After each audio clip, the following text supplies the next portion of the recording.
Next question, question number 3, Fabina borrows. अब देखो main theme क्या थी क्वेश्चन की, वो हमने सब कुछ समझ ली है कि हमें निकालना तो बस क्या है, या तो प्रिंसिपल अमाउंट निकालना है, ठीक है। कभी कभी ऐसा भी हो सकता है कि हमें प्रिंसिपल अमाउंट के बारे में ही पूछ लिया जाए, बट आपके सिलेबस का पार्ट नहीं है, इसको हम लोग डिस्कस नहीं करेंगे, ठीक है। यानी या तो अमाउंट पूछेगा या फिर हमें कंपाउंड इंटरेस्ट पूछेगा। तो फर्स्ट ऑफ ऑल देखते हैं next question, Fabina borrows rupees 12,500 per annum for 3 years at a simple interest. Fabina कैसे लेती है, सिंपल इंटरेस्ट पे लेती है, ठीक है। और राधा बोरोज सेम अमाउंट, यानी उसी अमाउंट को, यानी 12,500 रुपीज को सेम टाइम पीरियड के लिए 10% पर एनम पे लेती है, कंपाउंडेड एनुअली। यानी जब कभी कंपाउंडेड एनुअली लिखा हुआ होगा, इसका मतलब हम किसकी बात करेंगे, कि कंपाउंड इंटरेस्ट की बात करेंगे, ठीक है। तो question number 3, part number A, यानी फबीना वाला पार्ट स्टार्ट कर रहे हैं। पार्ट ए में प्रिंसिपल अमाउंट कितना था, कि rupees 12,500 for time period 3 years। Rate of interest is 12% per annum, 12% per annum.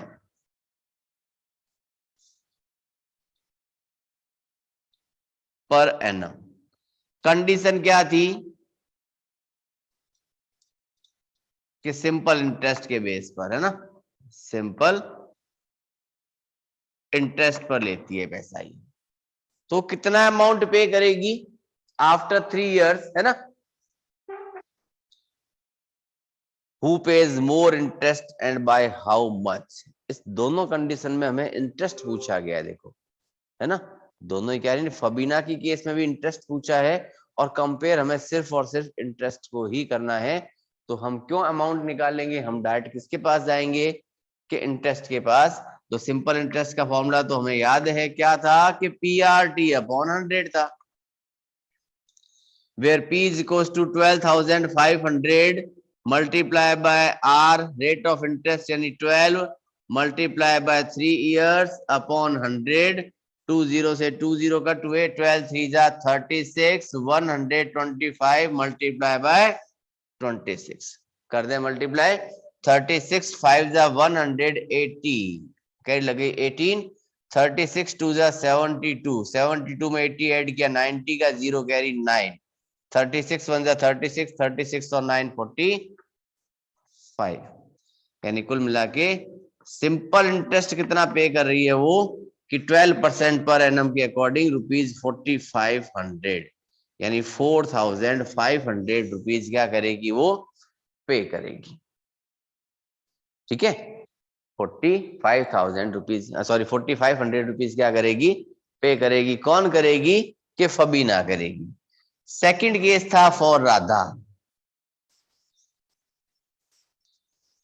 Radha ने क्या किया, कि सेम अमाउंट लिया, यानी प्रिंसिपल तो वही था rupees 12,500 rupees, same time period के लिए, यानी 3 years के लिए। बट रेट ऑफ इंटरेस्ट उसने बदल दिया 10% पर एनम के अकॉर्डिंग, और लिया है उसने कंपाउंडेड एनुअली।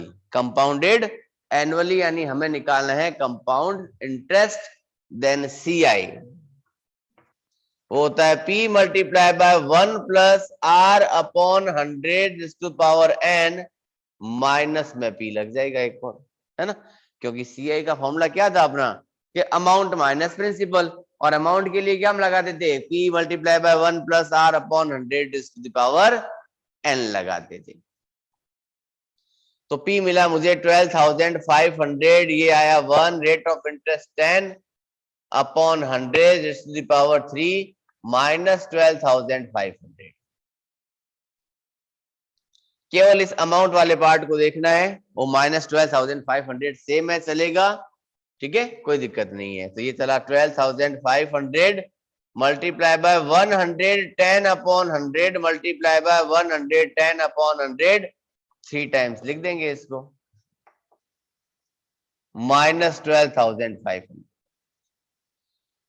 20 से 20 कैंसिल, 1 2 एंड ये 3, ये भी कैंसिल। बट देखो अगर मैं 10 की टेबल से 1 डे 25 को कट करूं यानी 5 की टेबल में आ जाएगा, बट 2 से कोई कटने वाला नहीं है, तो हमें ज्यादा इधर उधर सोचने की जरूरत भी नहीं है। 1 डे 25 लिखा, 11 11 जा 121, 121 जा 1331 अपॉन 10 माइनस 12,500 करें मल्टीप्लाई, सॉरी मल्टीप्लाई करते हैं इसकी, यानी 1331 को 125 से,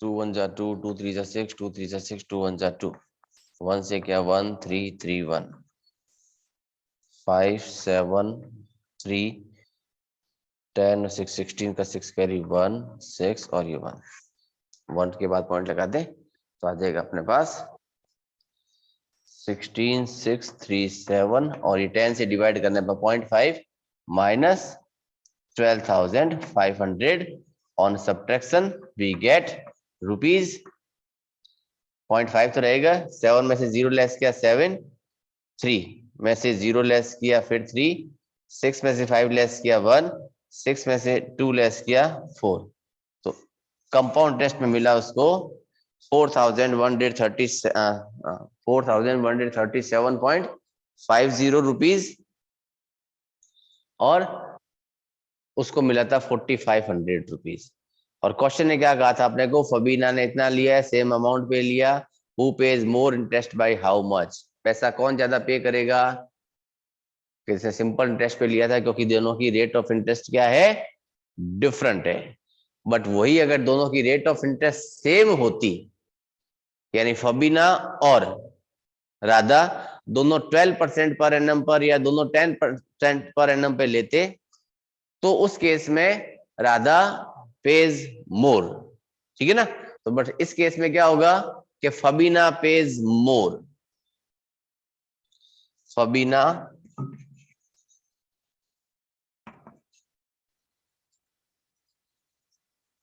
पेज मोर बाय कितने से करेगी, तो हम लोग करेंगे 4,500 में से इस आंसर को माइनस 4,500.0 था, 4137.5 सब्ट्रैक्ट करें, 10 में से 5 गया 5 डेसिमल, या 9 में 7 लेस किया 2, 9 में से 3 लेस किया 6, 4 में से 1 लेस किया 3, यानी 362 रुपीज एंड 50 पैसे। इतना रुपए क्या करेगी वो फबीना, ज्यादा पे करेगी, ठीक है।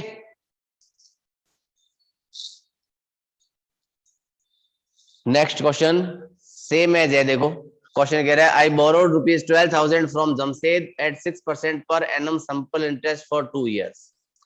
Had I borrowed this sum 6% per annum compounded interest, what extra amount would I have to pay? Third question में क्या था, दो अलग अलग कैंडिडेट थे, एक फबीना और एक राधा, सेम अमाउंट था, टाइम पीरियड सेम था, बट दोनों का रेट ऑफ इंटरेस्ट डिफरेंट था, है ना। रेट ऑफ इंटरेस्ट डिफरेंट होने पर फबीना ने ज्यादा पे किया था और राधा ने कम पे किया था। सेकंड क्वेश्चन कह रहा है अगर मैं 12,000 रुपए जमशेद से लेता हूं 6% पर एनम सिंपल इंटरेस्ट पर 2 years के लिए, और वही अमाउंट अगर मैं कंपाउंड इंटरेस्ट पे लेता हूं, तो नो डाउट अमाउंट सेम है, टाइम पीरियड सेम है, रेट ऑफ इंटरेस्ट सेम है, then compound interest is greater than simple interest, compound interest is greater than simple interest होगा। सेम इसी टाइप का क्वेश्चन है, क्वेश्चन नंबर 3 की तरह ही आप अपने आप करके देखोगे, अदरवाइज हो सकता है पीडीएफ में इसका सॉल्यूशन अवेलेबल हो, या फिर जब नेक्स्ट रिवीजन टाइम आएगा अगर किसी को समझ नहीं आएगा तो उस समय इसको कंप्लीट करेंगे हम लोग, ठीक है। नेक्स्ट क्वेश्चन कह रहा है, उसमें 2 क्वेश्चन एक साथ पूछे गए, फिर भी वासुदेवन इन्वेस्टेड ₹60,000, तो प्रिंसिपल कितना हुआ बेटा कि 60,000 rupees at an interest rate of 12% per annum compounded half yearly, compounded half yearly, और हाफ ईयरली होने पे हम लोग क्या करते हैं कि रेट ऑफ इंटरेस्ट को हाफ करते हैं और टाइम पीरियड को डबल करते हैं, है ना। रेट ऑफ इंटरेस्ट क्या हो जाता है कि हाफ हो जाता है, और टाइम पीरियड क्या हो जाएगा अपना कि डबल हो जाएगा, यानी प्रिंसिपल अमाउंट है ₹60,000। रेट ऑफ इंटरेस्ट और टाइम पीरियड तो लेता है 60,000 रुपीज को, इन्वेस्ट करता है 12% पर एनम के बेस पर, compounded half yearly, condition half yearly है। आफ्टर 6 मंथ कितना करेगा, आफ्टर 1 ईयर कितना करेगा। तो rate of interest 12% per annum. Years जो है फर्स्ट केस में दिया है देखो अपने को 6 मंथ, और सेकंड केस में दिया है 1 ईयर, और साथ में इसकी कंडीशन है पहले है हाफ ईयरली, और हाफ ईयरली होने पर रेट ऑफ इंटरेस्ट को करते हैं हम लोग 2 से डिवाइड, यानी 6% हाफ ईयरली, और टाइम पीरियड को करते हैं 2 से मल्टीप्लाई। देखो यहां मिला मुझे 6 मंथ, प्रीवियस क्वेश्चन में बात की थी कि जब मंथ्स की कैलकुलेशन करेगा तो टोटल 1 ईयर में मंथ होते हैं अपने पास 12, देन 6 1 जा 6, 6 2 जा 12, यानी 1/2 ईयर हुआ। बट हाफ ईयरली के केस में क्या करते हैं, टाइम पीरियड को 2 से मल्टीप्लाई करते हैं, देन मल्टीप्लाई बाय 2 किया, इट मींस 1/2 ईयर, 1/2 ईयर, और ये हो जाएगा आपका 1 ईयर था, यानी 1 into 2 इट गिव्स 2.5 years।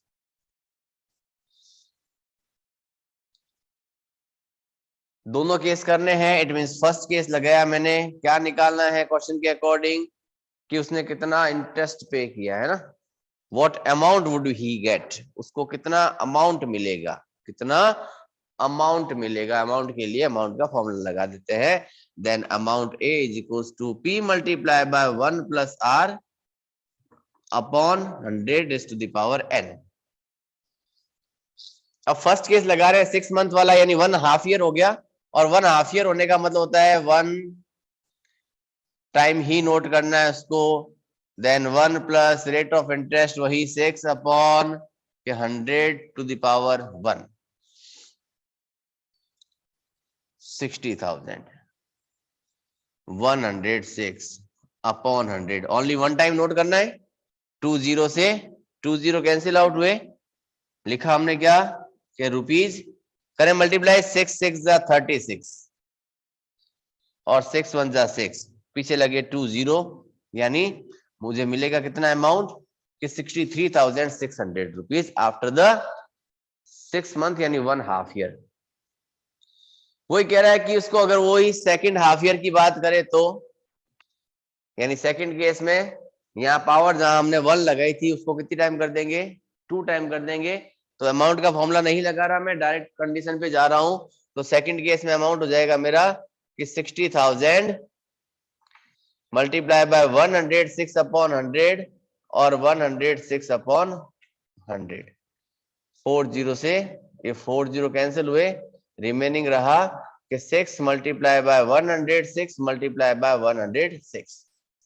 चलो करके आते हैं इसकी मल्टीप्लाई, यानी 106 इज मल्टीप्लाई बाय 106, 6 6 जा 36, 0 0 0 6 0 1 6 3 2 1 1, further multiply by 6,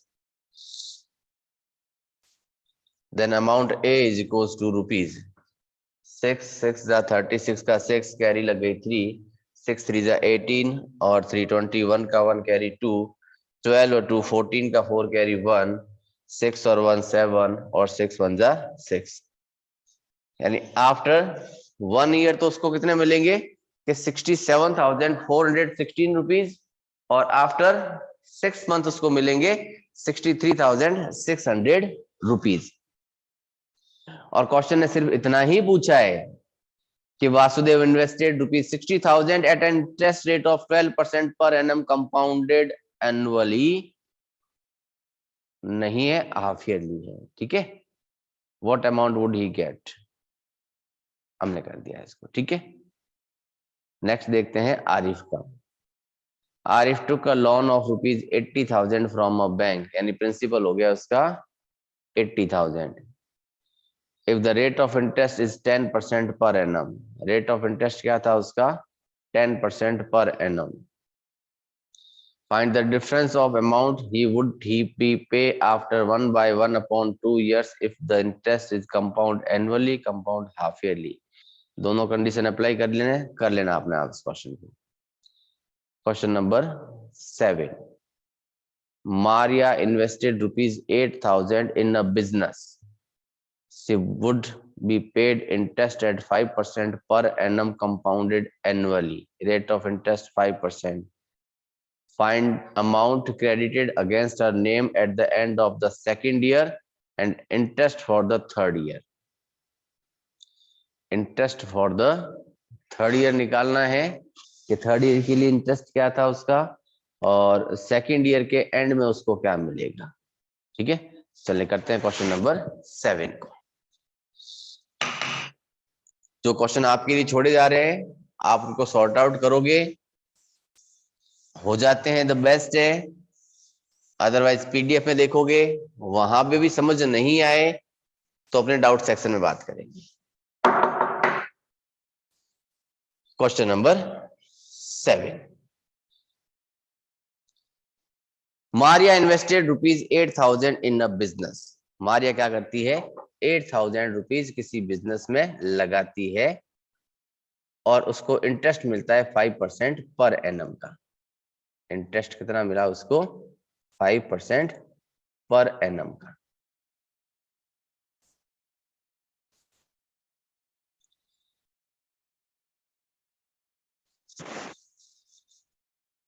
तो प्रिंसिपल अमाउंट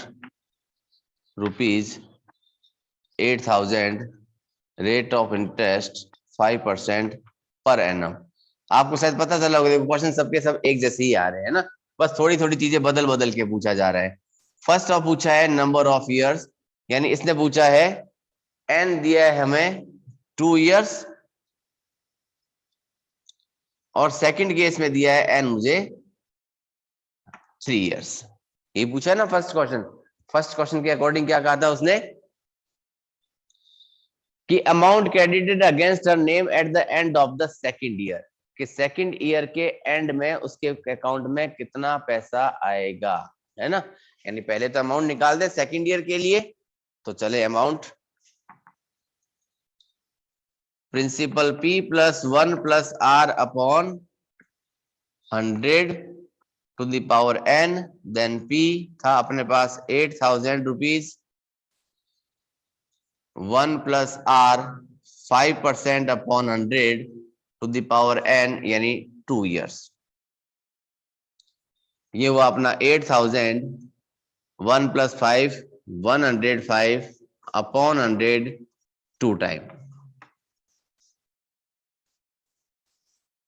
देखो 3 जीरो से ये 3 जीरो कैंसिल, 5 की टेबल से 2 टाइम, 5 की टेबल से 21 टाइम, 2 1 जा 2, 2 की टेबल से ये कैंसिल हो गया अपना 4 टाइम। रिमेनिंग रहे अपने पास कि 4 मल्टीप्लाई बाय 105 मल्टीप्लाई बाय 21, यानी 21 4 जा 84 इज मल्टीप्लाई विद 105।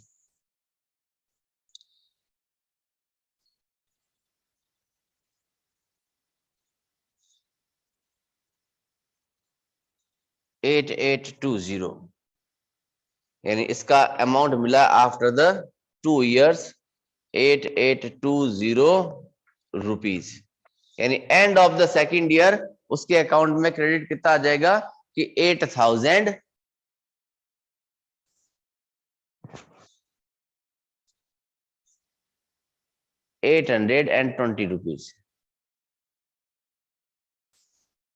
ठीक है, उसके बाद इसने क्वेश्चन में पूछा है अपने को इंटरेस्ट फॉर थर्ड ईयर, कि उसका थर्ड ईयर का इंटरेस्ट कितना होगा, उसके थर्ड ईयर का इंटरेस्ट कितना होगा। तो करके देखो अपने आप कितना होगा, तो फिर देखते हैं बोर्ड के ऊपर कि आंसर कितना आना चाहिए थर्ड ईयर के लिए। क्या आप लोग वापस वही पूरे 3 इयर्स की कैलकुलेशन पूरी करोगे या फिर कुछ और लॉजिक लगाओगे आप लोग? एक कैलकुलेशन छोटी सी करके देखो, मे बी कुछ समझ आ जाए शायद।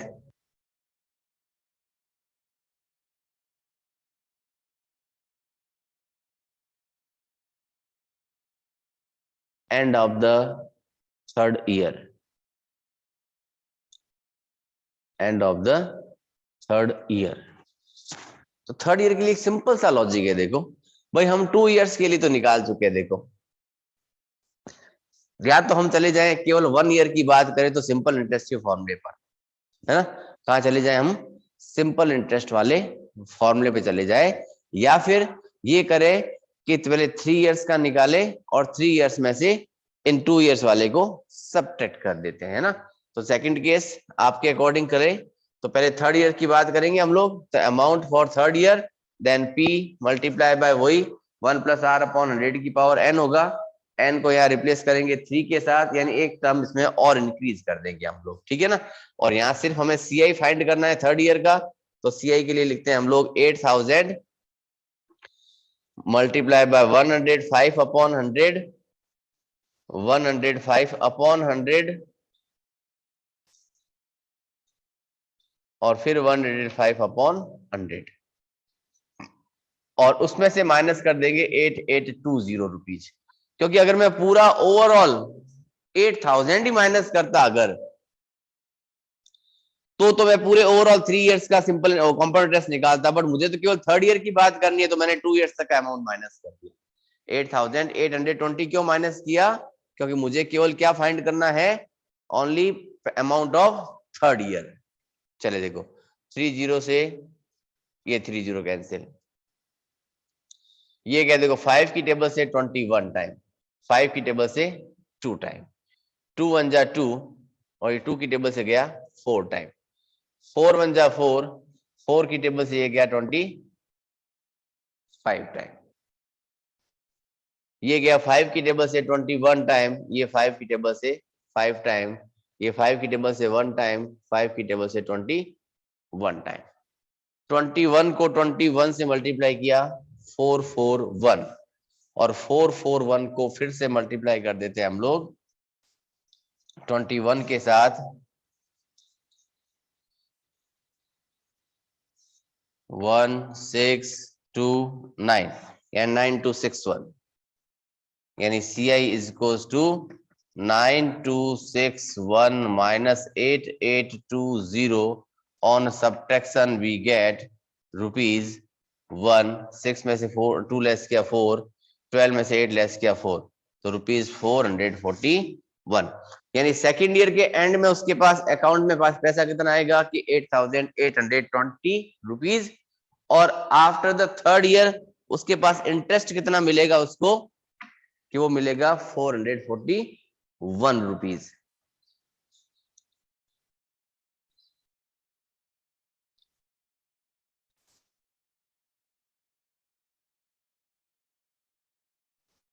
चलो देखते हैं अपना next question. Next question is saying that find the amount and the compound interest ₹10,000 for 1/1/2 years at 10% per annum. Simple सा क्वेश्चन है, हाफ ईयरली की बात कर रहा है ना, तो हो जाएगा आपसे आराम से, कोई दिक्कत वाली बात नहीं, क्योंकि हाफ ईयरली कंडीशन हम लोग लगा चुके हैं। उसके बाद नेक्स्ट क्वेश्चन है what find the amount which Ram will get on rupees this if he gave it for 18 month at 12/1/2 per annum half yearly. Yes, month में दिया है ना, मंथ को फर्स्ट ऑफ ऑल हम किस में कन्वर्ट करेंगे? ईयर में, देन डिवाइडेड बाय 18/12 हो जाएगा, तो 3/2 इयर्स आएगा। हाफ ईयरली करना है तो 3 हाफ ईयर्स हो जाएंगे। ओके, नेक्स्ट क्वेश्चन देखते हैं, क्वेश्चन नंबर 10। अच्छा क्वेश्चन है, और according to question number 10 the population of a place increased to 54,000। यानी अब तक तो चले थे हम लोग कंपाउंड इंटरेस्ट सिंपल इंटरेस्ट के फॉर्मूले पर, ठीक है। अब ये इंक्रीजिंग और डिक्रीजिंग ऑर्डर में लेके आ गया है, तो इंक्रीज होने का मतलब रेट ऑफ इंटरेस्ट बढ़ती हुई जाएगी, यानी आफ्टर 2 इयर्स आफ्टर 3 इयर्स पूछेगा तो हम रेट ऑफ इंटरेस्ट को लेंगे प्लस के अंदर, और वही बिफोर की बात करेगा तो रेट ऑफ इंटरेस्ट जाएगी माइनस के अंदर, ठीक है। चलिए देखिए question. The population of a place increase to 54,000 in 2003 at a rate of per 5% per annum. Find the population in 2001. 2003 की पॉपुलेशन दे रखी है हमें, पूछी है 2001 की, यानी 2 साल पहले की पूछी, यानी हमें अमाउंट दिया हुआ है ना।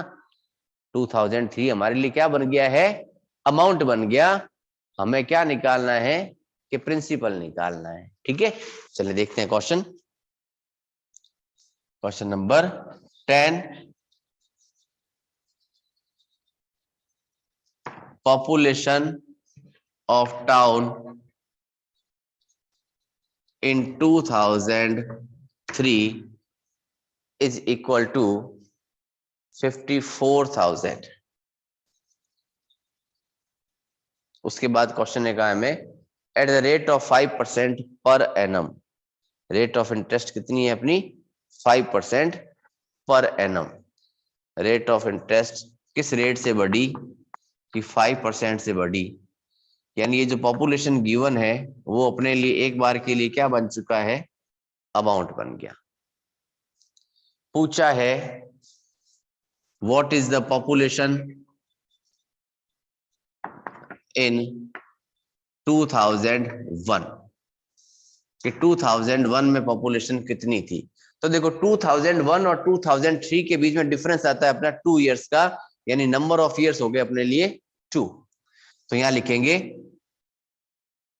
पॉपुलेशन इन 2003 किसके इक्वल होगी कि population of 2001 multiply by 1 plus r upon 100 raise to the power 2 कर दे, क्योंकि दोनों का डिफरेंस कितना है 2 इयर्स का। ये कितना है अपना कि 54,000 के इक्वल। 2001 की तो पता करनी है, तो p of 2001 1 plus r, it means 1 plus 5 upon 100 to the power 2, 54,000 ये आया p ऑफ 2001, ये हो गया आपका 105 अपॉन 100 और 105 अपॉन 100। तो 2001 तो बाहर निकल गया, तो p in 2001 is equals to 54,000। ये क्रॉस मल्टीप्लाई करेंगे तो 100 इंटू 100 ऊपर आ जाएंगे, और वही 105 और 105 इसका डिनोमिनेटर में चला जाएगा। ठीक है, ये 5 की टेबल से 21 टाइम, ये 5 की टेबल से 20 टाइम, ये 5 की टेबल से 4 टाइम, ये 5 की टेबल से 21 टाइम। आगे फर्दर डिवाइड करो इसको, और डिवाइड नहीं करें अगर हम लोग तो 4 4 जा 16, 4 5 जा 20 और 1 21, 3 और 2 5 0 अपॉन 4 4 1। जब इसको हम डिवाइड करेंगे तो आंसर आएगा अपने पास, जो भी डेसिमल वैल्यू आएगी इसको अप्रोक्सीमेटली निकालना पड़ेगा। क्यों? क्योंकि नंबर ऑफ पीपल जो होते हैं कभी डेसिमल में नहीं होते हैं। और आई थिंक इसको जब डिवाइड करेंगे हम लोग आएगा 48979, 48979.59 अप्रोक्स।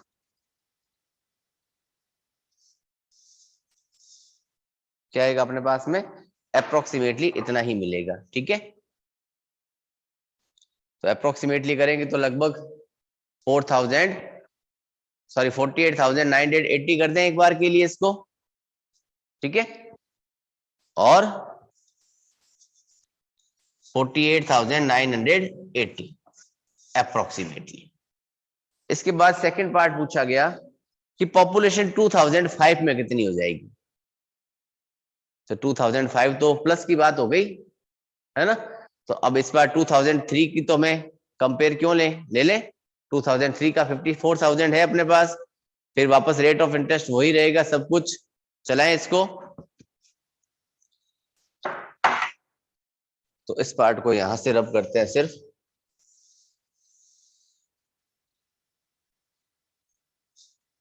और लिखते हैं यहां पॉपुलेशन इन 2005, यानी आफ्टर 2 इयर्स की बात कर रहा है। तो 54,000 तो अपनी क्या थी, 2003 की थी। रेट ऑफ इंटरेस्ट वही 5% था, तो ये 2 टाइम आ जाएंगे आपके पास यहाँ के, आफ्टर 2 इयर्स हो गए। ये 30 से अपने 30 कट हो गए। ये 5 की टेबल से 21 टाइम गया, ये 5 की टेबल से 2 टाइम गया, ये 1 टाइम गया, ये 27 टाइम, रिमेनिंग रहा 105। 27 से मल्टीप्लाई करेगा, 7 5 जा 35, 7 1 जा 7, 0 1 और 2, और इसको फिर 21 से कर दो मल्टीप्लाई, 1 से करेगा तो वही आएगा, और 2 से करेंगे तो हो जाएगा आपका 5 2 जा 10, 8 2 जा 16, यह 5 3 5 9 5, यानी 59,535, 59,535 हो जाएगी आफ्टर 2 इयर्स, और वो थी बिफोर 2 इयर्स। अब कितनी इंक्रीज हुई और कितनी डिक्रीज हुई, तो उसके लिए तो 54,000 को प्लस या फिर 54,000 को क्या करेंगे हम लोग, माइनस करेंगे। नेक्स्ट क्वेश्चन 11 और 12, 2 क्वेश्चंस है आपके पास, ठीक है, सेम एज क्वेश्चंस है, इसी बिहाफ पर दिए हुए हैं। जो लेबोरेटरी वाला क्वेश्चन है सेम ऐसा ही है, और जो स्कूटर का क्वेश्चन है वो भी ऐसा ही है, बट एक बात स्कूटर वाले में ध्यान रखनी है कि वो कह रहा है 42,000 में पे कर बॉट करता है, नहीं खरीदता है उसको, डेप्रिसिएशन हो रहा है, यानी रेट ऑफ इंटरेस्ट कम हो रही है, यहाँ इंक्रीज हो रहा है वहां डिक्रीज हो रहा है, यानी जहां हम लोग 1 + R/100 लिखते थे उसकी प्लेस पर हम क्या करेंगे, 1 - R/100 करेंगे, यानी रेट ऑफ इंटरेस्ट को क्या करना पड़ेगा, माइनस करना पड़ेगा, यानी जहां हमने डिवाइड में क्या था 100 + 5 करते थे ना 105, वहां क्या करेंगे 100 माइनस, जैसे उसमें 8% दे रखा है तो 100 - 8 कितना होता है कि 92, तो उसको क्या लिखेंगे 92/100, क्या लिखेंगे उसका इसमें 92/100 लिखेंगे, ये ध्यान रखना। और आफ्टर द 1 ईयर पूछा है उसने, आफ्टर 1 ईयर, तो सिंपल सा क्वेश्चन है, आप चाहो तो अपने आप कर सकते हो, और आप चाहो तो मैं आपको थोड़ा सा कैलकुलेशन बता दूं उसकी। उस केस में हमारे पास सिर्फ दे रखा है उसने 42,000, रेट ऑफ इंटरेस्ट क्या हो रही है, डेप्रिशिएट हो रही है, कम हो रही है, यानी यहां करेंगे हम लोग 1 - 8/100 की पावर 1 टाइम ही है ओनली, तो 1 टाइम में ज्यादा सोचने की जरूरत नहीं है, डायरेक्ट आपका हो जाएगा 42,000 मल्टीप्लाई बाय 92/100। यहाँ देखो 20 से 20 कट हो जाएंगे, और इस 92 को 420 से कर देना आप लोग मल्टीप्लाई, और मल्टीप्लाई करते इसका आंसर भी आ जाएगा आपके पास, ठीक है। तो इसी के साथ ऑफिशियली ये चैप्टर होता है आपका एंड। मिलते हैं नेक्स्ट डे की क्लास में, अगर आपके पास कुछ डाउट्स रहते हैं तो। Till then okay bye, take care बेटा।